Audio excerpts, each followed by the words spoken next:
యేసుక్రీస్తు జన్మదిన వేడుకలలో భాగంగా రాష్ట్ర అటవీ పర్యావరణ దేవాదాయ శాఖ మంత్రి కొండా సురేఖ వరంగల్లోని పలు చర్చిలను సందర్శించారు. దేశాయిపేటలోని సెంటినరీ బాప్టిస్ట్ చర్చిలో ప్రార్థనలో పాల్గొని శుభాకాంక్షలు తెలిపారు. ఈ పండుగ అందరి జీవితాలలో వెలుగు నింపేలా ఉండాలని ప్రార్థించినట్లు తెలిపారు.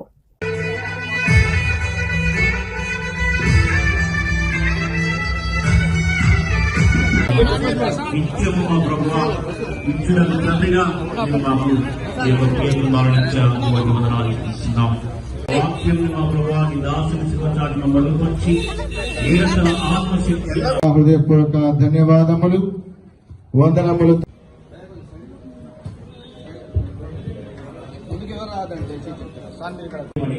మా రక్షకుడు మా ప్రభువు మీ ప్రియకు మాడటువంటి యేసుక్రీస్తు యొక్క అత్యున్నతమైన నామములో కమిటీ సభ్యులకు అదేవిధంగా దైవజనులందరికీ కూడా నా వందనాలు.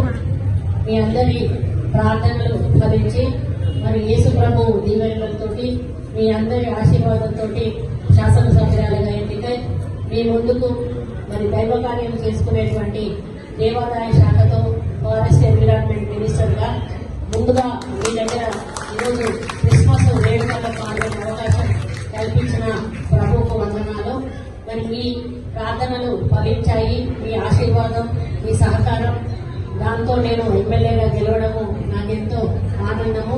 మీ మేలన్నిటికీ కూడా నేను మర్చిపోను.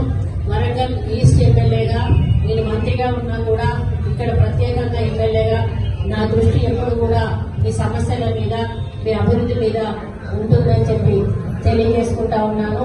మరి ఈ క్రిస్మస్ సందర్భంగా మనకు ఒక స్వేచ్ఛ వచ్చింది, మనకు ఒక స్వాతంత్రం వచ్చింది.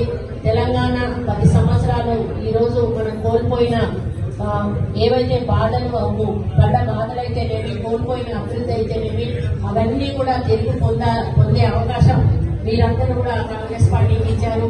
రేవంత్ రెడ్డి గారిని ముఖ్యమంత్రి చేశారు. కాబట్టి మన ఆశలు ఆశయాలు ఫలించే విధంగా ప్రజా ప్రభుత్వంగా ఈ యొక్క ప్రభుత్వం ముందుకెళ్తుంది.